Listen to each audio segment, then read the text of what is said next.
good afternoon, everyone, and welcome to this week's Climate Cafe. So this will be the last in the 30 Cities series of Climate Cafes.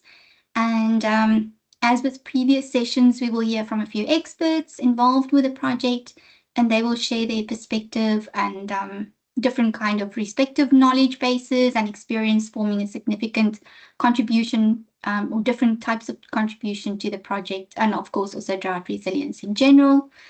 So just to recap for anyone who wasn't here last week, 30 Cities is a collaborative project and it aims to explore the drivers and the impacts of drought in urban settings. And it also focuses on creating sustainable solutions that make our cities a little bit more resilient to droughts. So today we will hear a little bit more from about the project, and particularly in terms of water quality and quantity. And so our first speaker is Miriam Koenders van TU Delft, and she's an expert in integrated urban water management. Miriam also explores how cities can balance water availability with infrastructure demands, and her research focuses on circular water systems and innovations in water reuse, thereby also helping cities become more or less dependent on external sources. So yes, Miriam, the floor is yours. You can share your presentation with us. Thank you.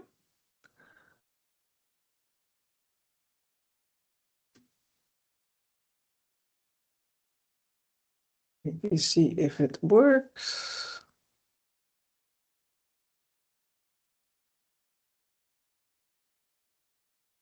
Can you see it? Perfect. Also in the right modus? Yes. Okay, excellent. I think there's at least one English-speaking person, so I think I will do this in English. So thanks for giving the opportunity to further explain what we are going to do in so-called Word Package 1 of the Thirsty City project. And to start with, I would like to bring you back to, let's say, our national Dutch championship waterfietsen. I think we all are aware of it. Most in Dutch people call it fietsen maar in. You can see on the left-hand side a picture of this championship in 1928. And on the right-hand side, you see how it's currently done. And I think this image already shows there is something changed in this famous Dutch championship. Not only that now also women are allowed to join, but also the circumstances are clearly different. While in the past you really see that the Amsterdam had really difficulties with water on the street, while nowadays you see that they even have to add water, in this case maybe to fix the bridge infrastructure. But you see there is a big change in our environment. So actually the meteorological conditions are changed. We all know that we are now experiencing more and more droughts with a lot of problems, subsidence, buildings that have problems, foul foundations that have trouble. We're also going to use more water to fill our swimming pools, to irrigate our gardens, our own gardens, but also the one from the municipality. And also, if it's nice weather, we also tend to look for some cooling. We also like to tend to use the urban water. And then that should then be, of course, if you want to use it for swimming purposes, it should be of good quality, because otherwise we all become ill. I think we all are aware of these issues. So in principle, you could say, okay, well, if we have less water available, less rainfall, easy, just increase some water storage somewhere in your city, and then you are done. Now, it's unfortunately not that simple, because there's also a sort of feedback system happening, because what you often see is after a drought period, you have, again, our Fietsen maar in championship. We also have lots of high intense rainfall periods caused by this drought, because during this drought system you have a lot of evaporation, a lot of moisture in the atmosphere because the temperature is higher, And at a certain moment, that also has to come down. Everything that goes up must go down at a certain moment. And then you get these kinds of pictures that you're also having floods. So it's a really tough balance to have enough water in your system, but also to take into account that at a certain moment you should also be capable of draining the city again. It's a bit like if you put it more in a circle diagram. So it sort of starts with a meteorological drought. So we have a little bit of, now we have less rainfall in our system. That has an influence on our system, like I showed before, all the drought problems that we currently face. But you also see a behavioral change in how the people act in the city. More water use. And that also has, again, an influence on your system, which, for example, can enhance also the precipitation events that will come. I think this is all common knowledge for most people in this room. This is, of course, then also the basis of this so-called sponge city, that we should also buffer a lot of water so we can use it in case of drought, but we also have enough storage in case we have a lot of rainfall to take. So this is a bit the policy or the common practice nowadays, that more and more cities are applying. So they really want to infiltrate, they want to increase the buffer capacity and also drain the water. And they have a big initiative to really increase also the green in the cities. But we also learned from our recent droughts, and that's slightly shifted the focus a bit in the urban water system, because there is this difficult part, like when we have drought, we have also heat issues in the city, and we have extreme precipitation. And adding green to the city can be a solution, but it also has a downside because, yeah, this tree, for example, also uses a lot of water. It also has, which is maybe not available in case of drought. And what will happen if the drought continues? Will this tree still transpire, and where do we get this water from? So we are not entirely sure what this role of this urban green is. On one hand, it's positive, but it also might have some downsides. We also have a lot of water allocation difficulties, because if the water is limited, then you should be really careful where to put the water. And on one hand, it's about volume, but it's also about can we also give certain purposes, maybe water of a little bit different quality, so we can still provide enough water to the city for its use. So these causes shortly shifted from infiltrating, buffering, and discharging more to the buffering capacity. That really became important. Of course, minimizing the water, and related to that also the reuse of water. And that's led to actually the main scope of this work package one in the Third City project, to help municipalities to prepare for these droughts. They need a better understanding of the water system, of the urban infrastructure, how that works, both from a water quantity point of view. So we should know better where the water is going to, where it can be stored, and where it can be drained, but also what the quality of that water is. We do that with 3 groups, where the TU Delft is really focusing on understanding better this water system. So providing the input, conceptualizing the input for the urban water balance model. The modeling part is really the focus of Hogeschool van Amsterdam, and Jeroen Schonebeek will tell later today a bit more about the ideas of the urban modeling. And then related to that, if we know how the water system works, also the water quality component is important, because you need to know how much water you have to also do something with the water quality, and to determine which water you can use for what purposes. And that's covered by the University of Twente, and then Lara Wollers will tell something about that. For now, I will zoom in a bit more on the water system understanding, and I will do that together with Eefje Benschop. She just started as a PhD candidate in our group, and her topic is mainly if you have this water system with all these evaporation fluxes, drainage fluxes, unsaturated zone, sewer system that is interfering. And she will really focus on the processes that are really unknown in the urban city, and one of them is likely the urban green, because what we heard back from many people is that is really a big unknown term. She will start looking at more at the street level and also upscale it to more to the neighborhood scale, but she really looking to okay, how can we sort of make topologies of urban settings where we can sort of parameterize our hydrological model. And for now, we were aiming for 2 cities to do these intense measurements.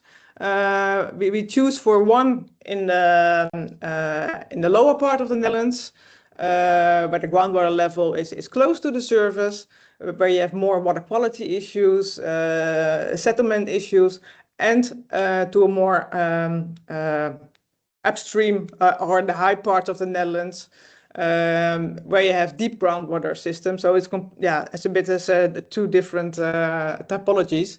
And for that, we will start do measurements in Eindhoven. As said, Eefje already started with her PhD study. She just started before summer. And she was quite active, and she already started to do some measurements. And now I would like to give the floor to Eefje, where she will elaborate a bit on her work in Rotterdam. Yes, thanks, Mirjam. Yeah, will you click through the slides Yes, for me? I'm perfect. Okay, great. Okay, so I started in July, actually, so in the middle of summer, and next to all the reading, I already got the opportunity to do some field work. And I did soil moisture measurements on this square that you see on the screen. It's the Verschoorplein. Can you click, Mirjam? It's the Verschoorplein. It's in the south of Rotterdam, and it's one of the Rotterdam heat squares. There are 40 heat squares in Rotterdam that will be will be greened in the coming years. And this is actually the first one that will be converted because these are squares on which people experience a lot of heat stress. And the municipality wanted some information, some insight into the conditions now and the conditions after planting more trees. So I measured some heat stress variables, but for now I will focus on soil moisture content because that will be more interesting for the rest of my study, like Mirjam just said. How it integrates with the whole urban water cycle.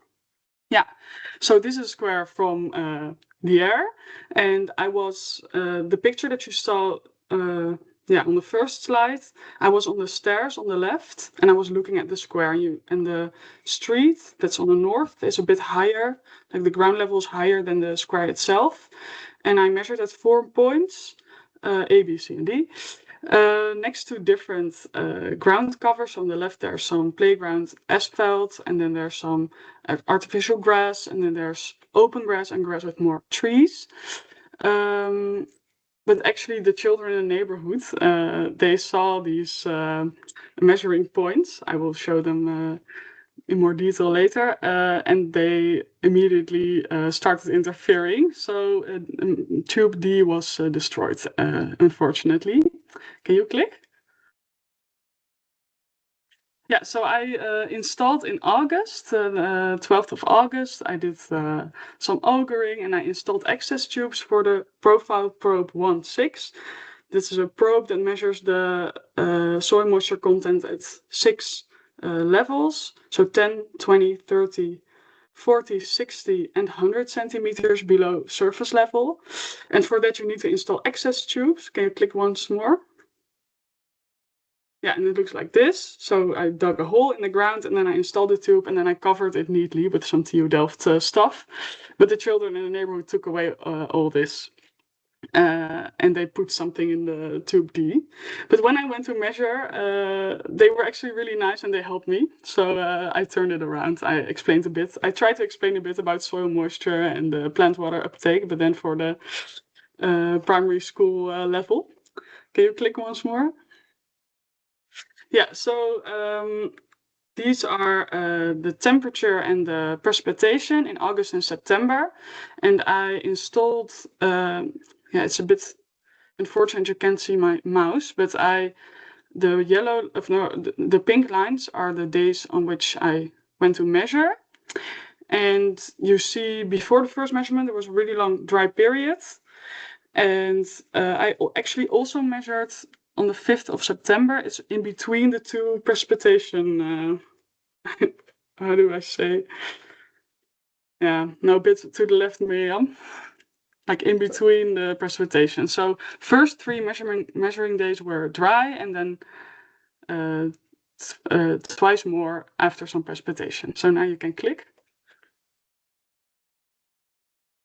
Yeah, here you see 1 week after installation, the grass is very yellow. And then next. Yeah. Okay, yeah, last week the grass was already really lush, so you see that the precipitation did its work. Okay, now you can do the next. Yeah, I already have some results. I only did tube A and B because C after some time was also destroyed by the children. So here you see the most yellow line. It's 10 centimeters below surface level. It's the soil moisture content. And the darkest line is 100 centimeters below surface level. And it's just a few measurements, but you can see that after the 5th, from the 5th of September, the soil moisture content really goes up in the more shallow layer. And then, the last measurements of last week, it's even a bit less. Maybe it's because of the grass that it takes some moisture out of the soil, but that's just a hypothesis. And next, Miriam, this is the other tube.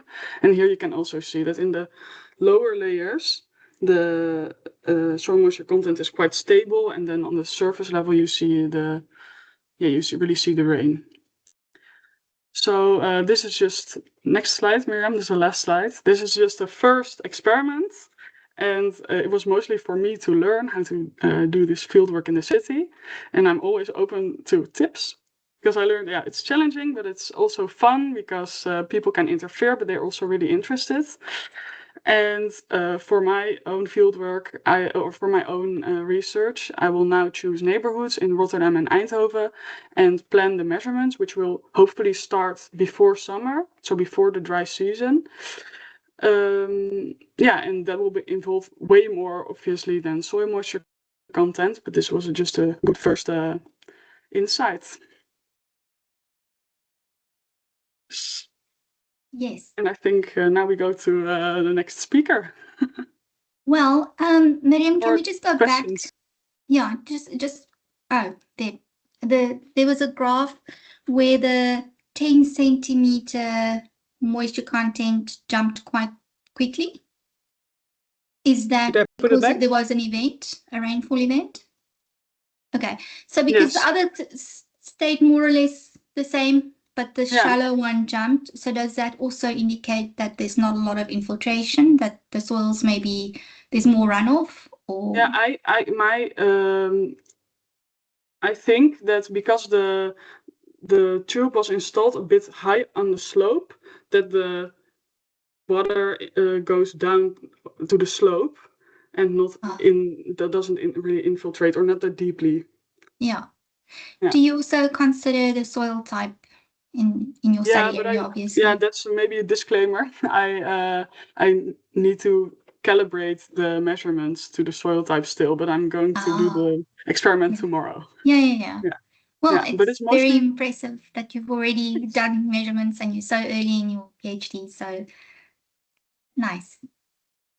Should we first go through all the speakers and then come back for questions, or does anybody have a specific question right now? Okay, so our second speaker today is Jeroen Schoenderbeek van die Hogeschool van Amsterdam. And with a background in hydrology and climate adaptation, Jeroen examines how land use and agricultural systems impact on water flow and quality. Yeah. And he also brings a systems thinking perspective on how rural and urban water cycles are interlinked and the relationship between those different cycles.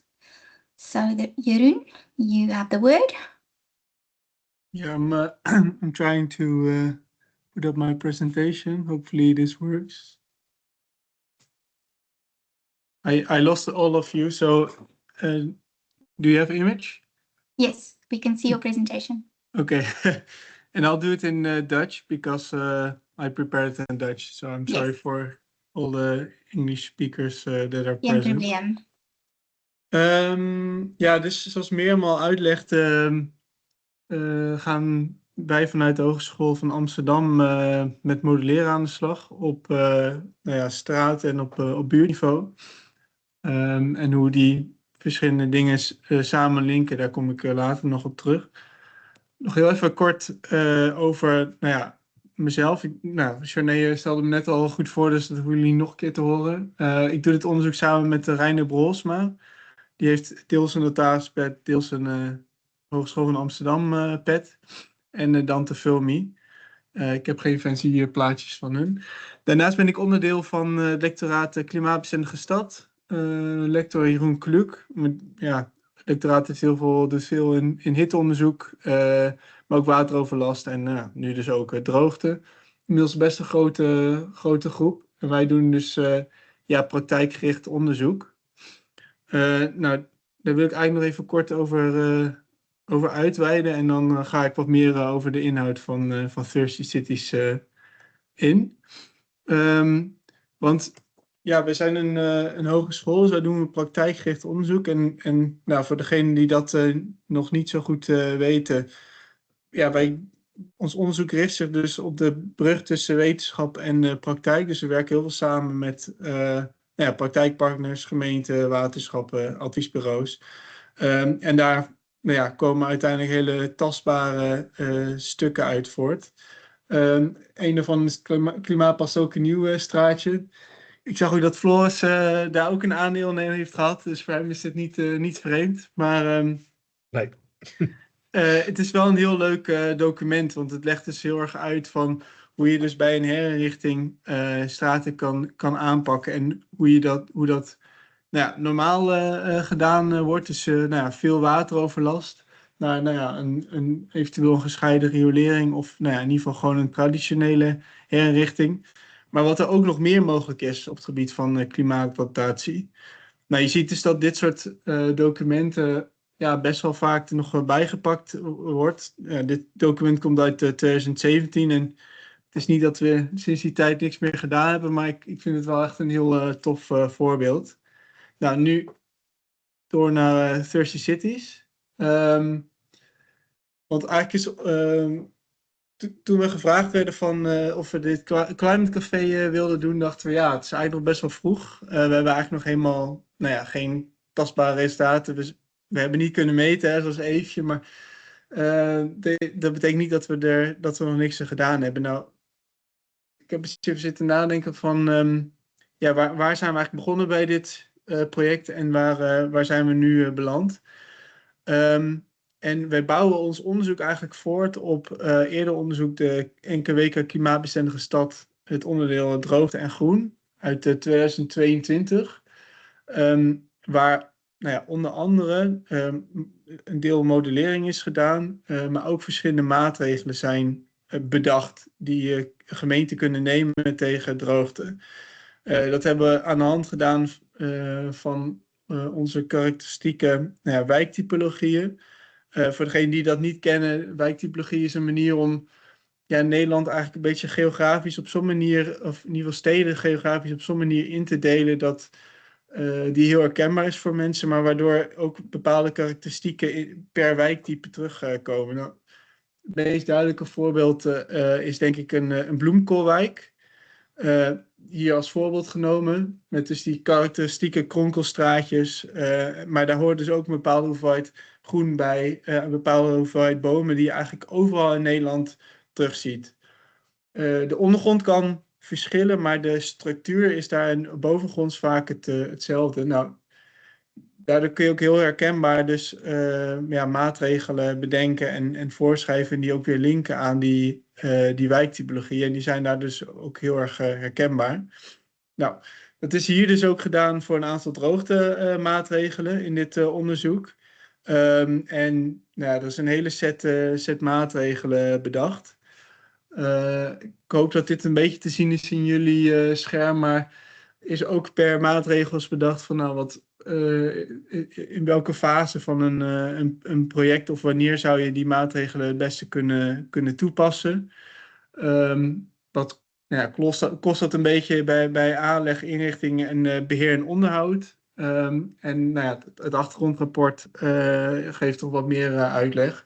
Maar vooral die platen die voor een aantal wijktypen gemaakt zijn, die zijn heel karakteristiek. En daar kun je dus ook al die maatregelen in terugzien.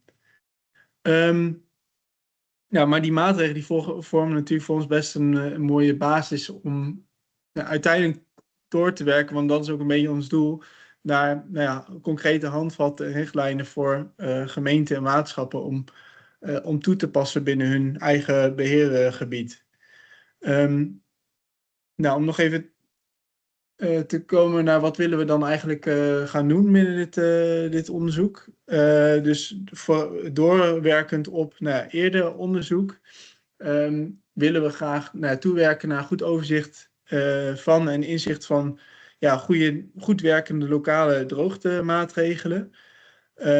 En die maatregelen uit het eerder onderzoek die wat een mooi overzicht geeft, maar die destijds niet zijn doorgerekend. Die willen we nu eens van deel daarvan in ieder geval gaan doorrekenen en inzichtelijk maken. En wat dan ook de impact is van die individuele maatregelen op het lokale watersysteem. En dan zowel nu als in de toekomst. En we willen door naar een integraal ontwerp. Wat zijn nou al die maatregelen samen? Hoe voorzien die in de stedelijke watervraag? Hoe willen we dat gaan aanpakken? We hebben dus verschillende schalen. En in eerste instantie willen we op straatniveau lokaal gaan modelleren. En dat willen we doen door middel van 2D-dwarsdoorsnedes. En daar willen we verschillende maatregelen en verschillende situaties willen we gaan modelleren. Dus aan maatregelen kun je denken naar waddies, de groeibare verharding, überhaupt rain gardens, groen aanleggen. En daar zijn we ook een beetje afhankelijk van de metingen en de data die er beschikbaar is bij de deelnemende gemeenten. Daarin zijn we ook afhankelijk van het type model wat we kunnen gebruiken. We zijn geïnteresseerd in de onverzadigde zone. Veel hydrologische modellen rekenen eigenlijk vooral over de verzadigde zone. En het stukje onverzadigd wordt daar vaak onvoldoende in meegenomen. Maar zeker met droogte weten we dat stukje onverzadigde zone, dat de bomen en het groen daar zijn water vandaan haalt. Dus daar willen we eigenlijk graag inzicht in krijgen. En we hopen dus door middel van die modellering eigenlijk inzichten te krijgen in de effecten van de verschillende maatregelen. En daarbij baseren we ons dus ook op metingen van de TU Delft. Of andere metingen die we van gemeenten kunnen krijgen. We zijn in dit voortraject nog een beetje aan het puzzelen van welk type model willen we gaan gebruiken. Dus we willen een 2D-model van dwarsdoorsnedes in een straat maken. Die willen we opbouwen en die willen we uiteindelijk ook het liefst kalibreren aan de hand van metingen. Zowel van de meting van Eefje als metingen vanuit gemeente zelf.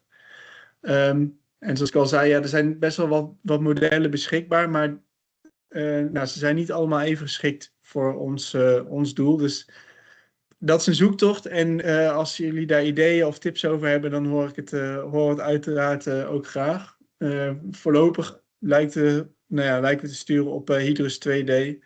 Wat een model is wat eigenlijk daar het meest geschikt voor lijkt op dit moment. Nou, als we dan op maatregelniveau of op straatniveau inzichtelijk hebben van wat het is nou het effect van die individuele maatregelen. We hebben er echt een goede feeling van. We kunnen er ook wat data uithalen. Dan willen we eigenlijk door naar modelleren op buurtniveau. Ik heb dit plaatje even mooi gemaakt. En ik heb dit nog niet eerder gezien in een presentatie. Nee, maar dit is echt wel een heel mooi plaatje om de verschillende stromen te laten zien. De verschillende fluxen binnen zo'n wijk en de verschillende effecten. En we hopen in een model die ook te kunnen vangen om wat langere simulaties te gaan draaien. Nou, ook daar zijn we weer afhankelijk van deels metingen van TU Delft, maar ook gewoon de data die we aangeleverd krijgen. En de lastigheid hier en de uitdagingen die hierin zitten is het omgaan met de heterogeniteit van de ondergrond. Er is in de afgelopen tientallen jaren, zo niet langer, is natuurlijk heel veel in zo'n ondergrond gebeurd. Ze is opgehoogd, misschien wel verschillende keren. Er is in die grond gewoeld. Er ligt van allerlei leidingen die misschien het nog wel functioneren of misschien niet functioneren, die misschien niet eens in kaart zijn. Dus daar moeten we mee omgaan. Soms ook een lage dichtheid van meetgegevens, zeker in relatie tot die heterogeniteit. En we moeten goed kijken naar hoe baken we nou een buurt af. Want een buurt geografisch gezien is natuurlijk anders dan hydrologisch gezien. Dus dat zijn even de opgaves waar we de komende tijd keuzes in moeten gaan maken. Hoe gaan wij nou dat modelleren? Dat wordt waarschijnlijk een bakjesmodel of een 3D modflow model. We moeten daar gewoon een aantal aannames maken. En we hopen dus niet alleen het historische deel te kunnen modelleren of doorrekenen, maar ook wellicht klimaatscenario's uit 2023 te pakken, de dagelijkse klimaatscenario's, en dan voor een langere periode door te rekenen. Dat is even een stukje inhoud. Nou, zoals meermaal eerder zei, het linkt allemaal best wel in elkaar. En dat zijn we ons ook zeker bewust in dit project. Dus wij zitten eigenlijk op een stukje straat- en buurtniveau.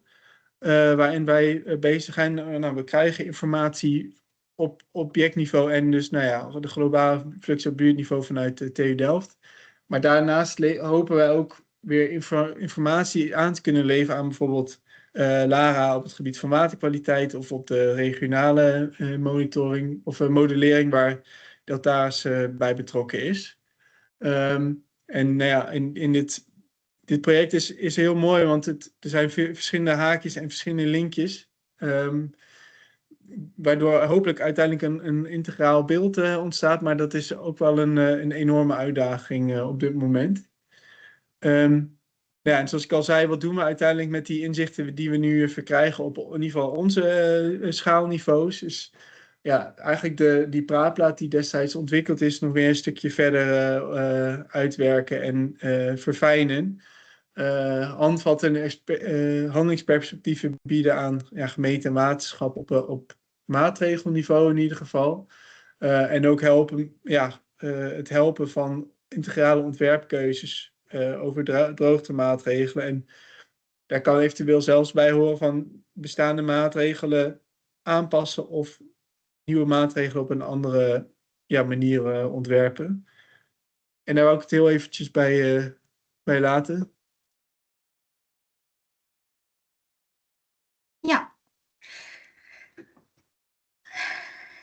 Thank you, Jeroen. I think we're going to keep the questions for the end, and we can kind of have a holistic and a global kind of session for questions.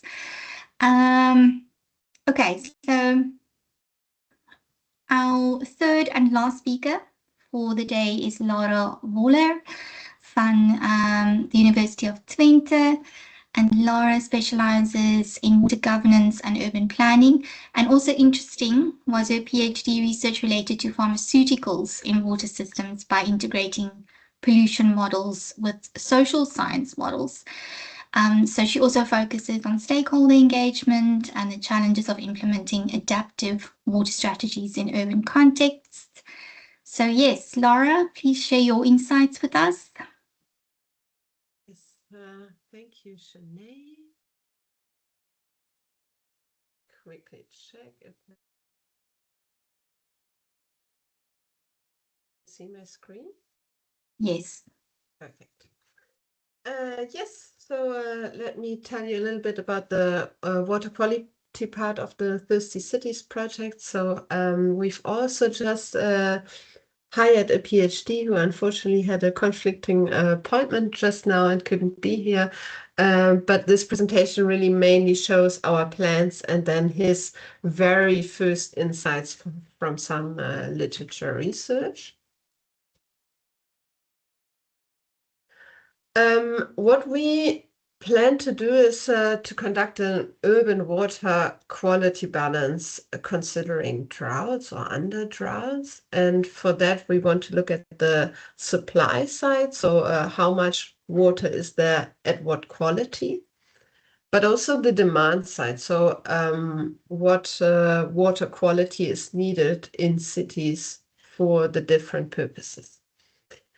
And well, then once we have this more water quality perspective on the urban water balance, we of course ask the question, how does the water quality balance change under drought conditions? And this photo was created by ChatGPT when I asked it to create a Dutch city illustrating droughts. And what I found funny enough that the trees are still green, so that's nice. And lastly, this should result in different water allocation scenarios that consider water quality. So, of course, many of you know that for water quantity, the Netherlands has the verdringingsreeks, and the idea was like, okay, can we also come up with something similar or into that direction considering water quality?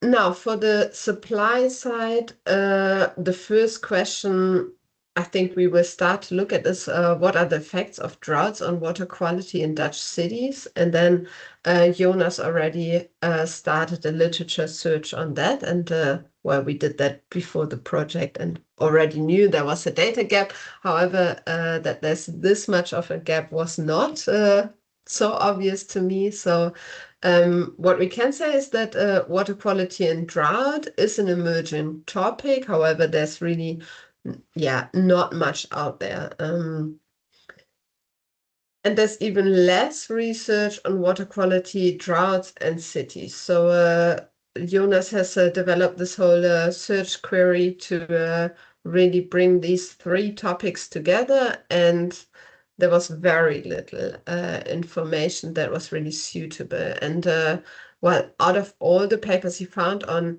water quality and droughts, less than 10% were including some term on urban cities, municipalities in the title and abstract. So this is really, of the already little information present, even less than 10%.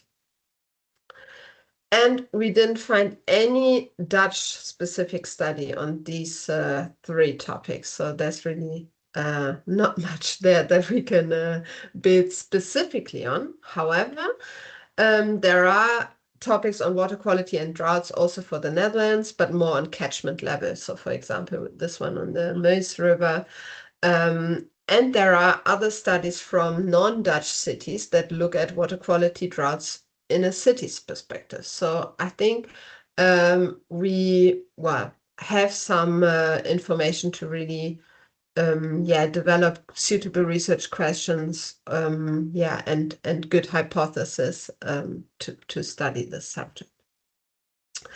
Yeah, just a very quick scan that Jonas did for different water quality parameters and using 4 different studies on water quality and droughts. And well, there's some obvious outcomes that during droughts, you can see on the first row the temperature is increasing in all cases, and then there's some other quite obvious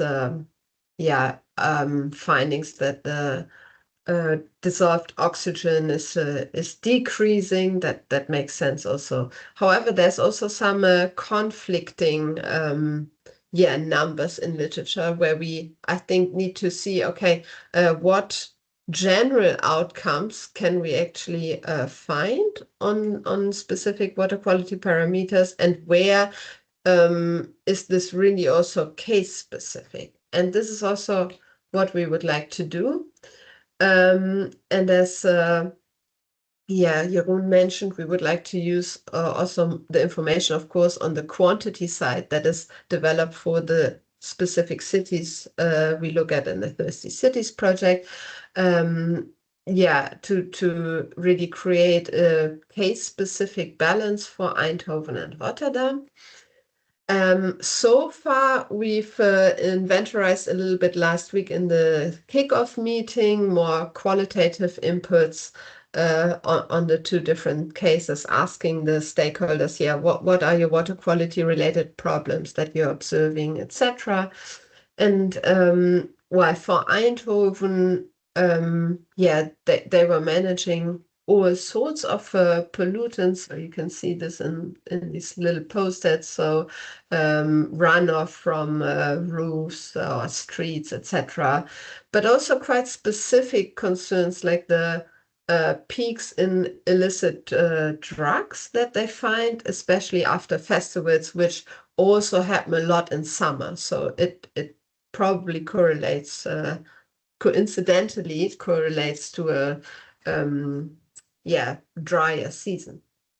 And then the question that occurred from one of the stakeholders was like, can we reduce pollution during dry seasons by specifically, maybe how do you say, prohibit or get rid of some specific pollution during those times.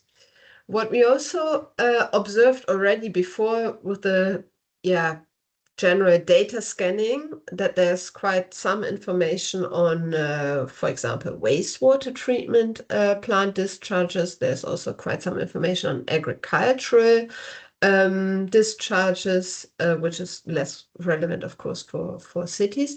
But there's really little data on industrial discharges. So this is something we also asked specifically in last week's event. And indeed, also the stakeholders that were present from the water boards, they were not overly enthusiastic that there's good data on industrial pollution. So this is, I think, a gap to be addressed. Then we also look at Rotterdam, and there really the salinity was the main concern of the stakeholders. That, however, brought me to really reflecting on it and asking, okay, probably there's other pollutants as well, and quite a lot of them. And to what extent is this salinity problem really overshadowing other pollutants, just because it's so obvious and urgent. Yes, on the demand side, we currently have a master student working on this. So he's conducting literature on and doing interviews most probably. And one of the first things is to really define a water quality limit or threshold for different use functions. And there we can build on Susanne van der Meulen's research on what water use functions are there present in cities. So she was also involved in the proposal of the Thirsty Cities project. And then we will have to check, okay, which of these functions are quality relevant and what policy thresholds, but also other indicators exist for this. And then as the next question, we would like to address, do demands change during droughts? So water quality demands, not only quantity demands, and what influences this? And are there interventions that we could have to cover that. And more on a higher level, how do we are asking how do current policies and socioeconomic developments or pressures influence the water quality changes under drought? So this is more from a higher perspective on the demand side. And ideally, after answering that research question, we hand that information over to Deltares, who is then working on these different allocation scenarios together with us.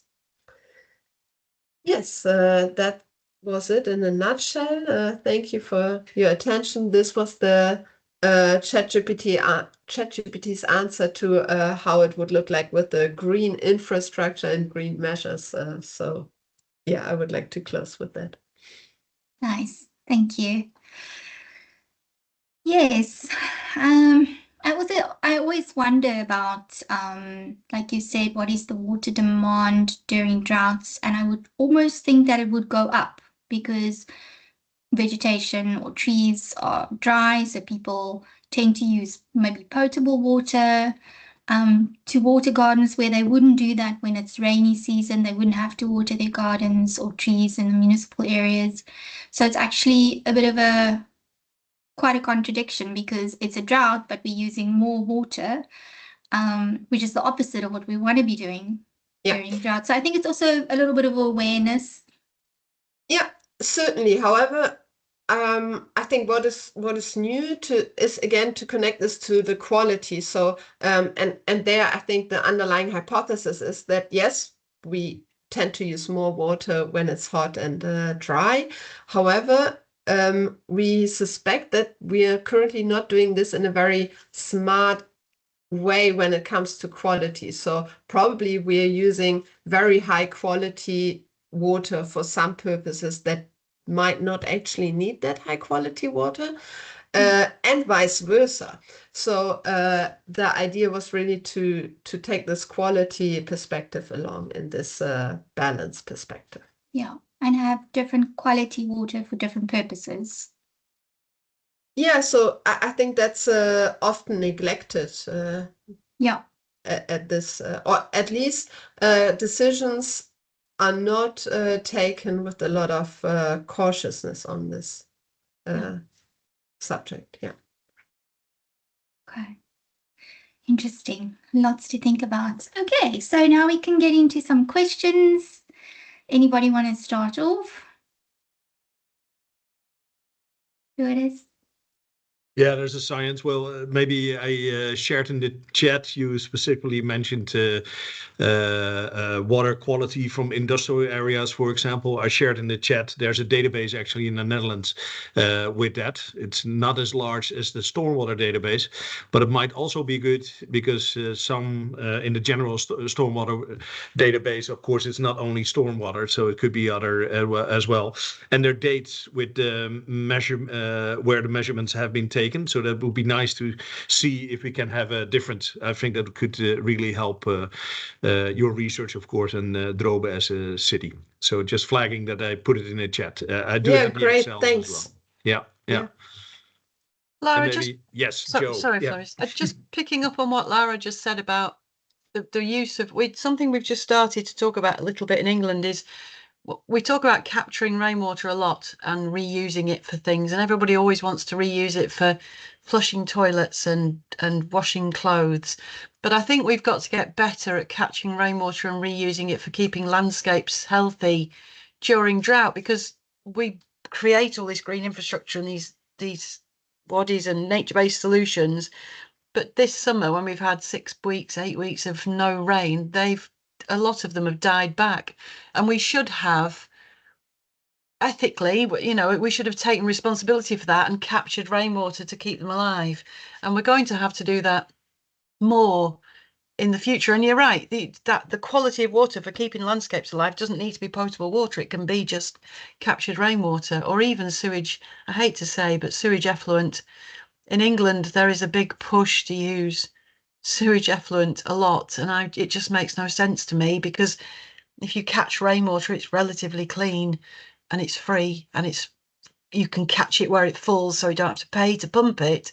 That's much more sensible than waiting till we've used the water, made it dirty, and then taking it to the bottom of the valley and then pump it back up the valley to use it to water the plants. So I think actually, absolutely recognising that lower quality captured rainwater, we can use it for loads of things. Yeah, absolutely agree. I must say the not grey water, but the treated wastewater during day zero that was used in the construction industry, and they were using it to mix concrete. And then they also tried other sources like seawater, which was, of course, I don't know the effect that would have on the steel in the concrete, but wastewater was a big contribution to the construction industry back then. So something to maybe keep in mind. Yeah. Are there any other questions? So Sydney asked a question in the chat. Yeah. He's traveling. You want to read it, Sinead? Yeah. Is there going to be a part in the research in water quality of surface water and water used during drought? We had a problem with cyanobacteria and people wanting to use that water. Surface water? I'm not sure what that is. Neither. Surface water. Oh, surface water.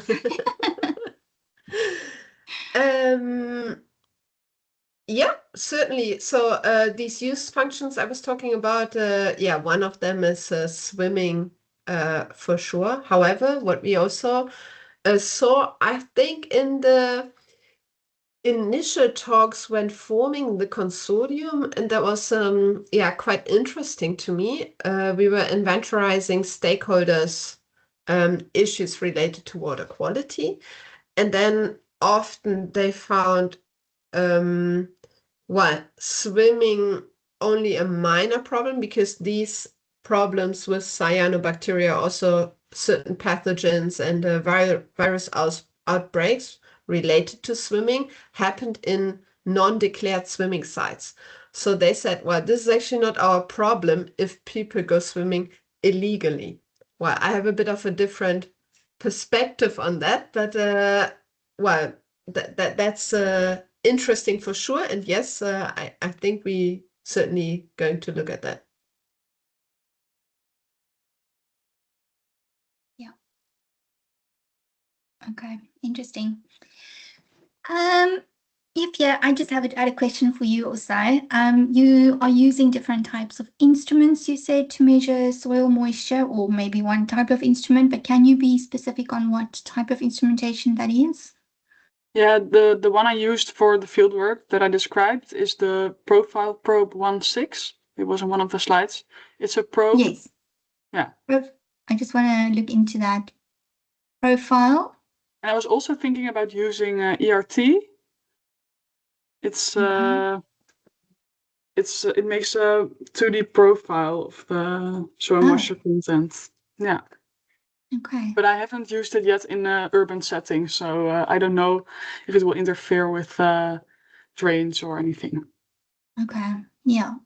Interesting. Okay. Can I just the information you shared about the children interfering with your equipment is something we need to give more thought to when we're talking about measuring urban SUDs, because I was talking to somebody yesterday who had deployed a camera on they were measuring river levels, and they deployed the same day they deployed it, it was stolen. And we've had examples of equipment broken, stolen, fiddled with, and you had examples of children throwing things down your sample tubes. I think we need to, it's something as an industry we need to give more thought to.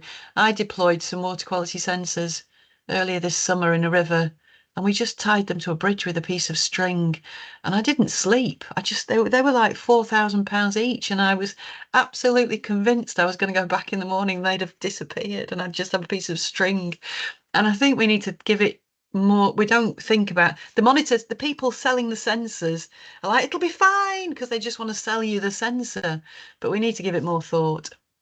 There's perhaps some research somebody could do. I was actually talking to your colleague Jeroen from the Hogeschool Amsterdam, who is working on developing more cost-effective sensors, right? Yeah, so we were trying to, well, not really develop the sensors themselves, but there are so many low-cost sensors now that are quite cheap, and they're maybe a little bit less accurate, but it also allows you to measure in more places because they are like a tenth of the price, and then it doesn't, it's not that bad if they get broken or stolen or so. Currently in the process of developing the system around it, so the logging itself and to get to connect to different types of sensors, and to also be small enough to put into a tube or well, some place convenient. But yeah, we're currently working on that as well. So yeah, hopefully that kind of mitigates the. But the thing is, like the ERT sensor, it's so much more. It's a different level. You can't get those things cheap. So you always will have like expensive monitoring stuff. You can't replace with cheap sensors. So it's a good point you make there, Joe. That maybe we can also learn from the citizen science projects, mostly nowadays for meteorological observations. Indeed, the quality of these sensors is a bit less, and it's sort of maintained by the citizens. But you have a spatial pattern where you can also improve the information just by the number of measurements you do. Yeah. So and that's maybe a benefit of measuring in a city. You do have inhabitants who can help you with it. So yeah, maybe not with the expensive equipment of 40,000 euros. That's tricky, but that's with simple equipment you can also get information. So that's a bit, I think, a challenge we should balance. Yeah. I don't think Sydney had a question. He just had a remark. Besides recreational use of water, the use of water, of collected water, also changes during drought. For example, bitumen roads, I think, more pollutants are released because of high temperature. Might be interesting considering we want to use that water, or storage might become an issue as well, which is also a really good point. Okay. Yes, so I think we're just about on time. Are there any more questions? No, maybe one thing that we could do in the future, because it's quite of interest, what kind of measurement or equipment we want to use. Indeed, a very good question.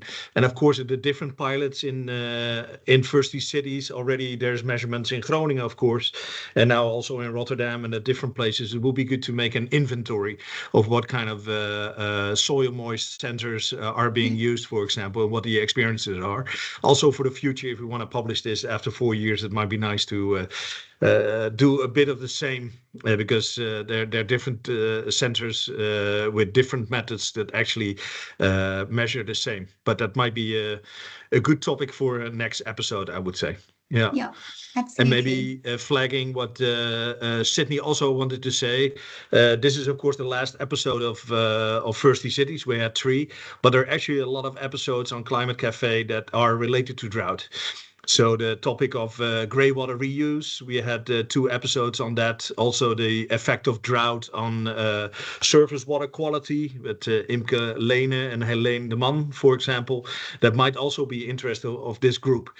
Some are in Dutch, but and there was also the rainwater harvesting products, or how they use, from GEP and Waterfabriek. That was also very interesting Climate Cafes. And I see Frits nodding. He's reusing his rainwater as well. Was in a publication with me last. So there's a lot of information that we're gathering with the Climate Cafes that we could use. So yeah, just to flag that. Yeah.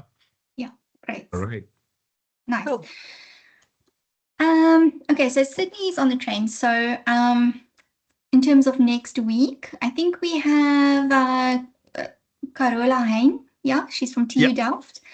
and she's going to be talking to us about climate adaptation and cultural heritage. So everybody's, of course, welcome to join, and thank you for everyone's contributions today. Thanks. Thank you. Bye-bye. Thank you. All right. Bye-bye. Thanks. Bye-bye. Bye. Thank you. Bye-bye. Bye. Bye. Bye. Bye. Okay.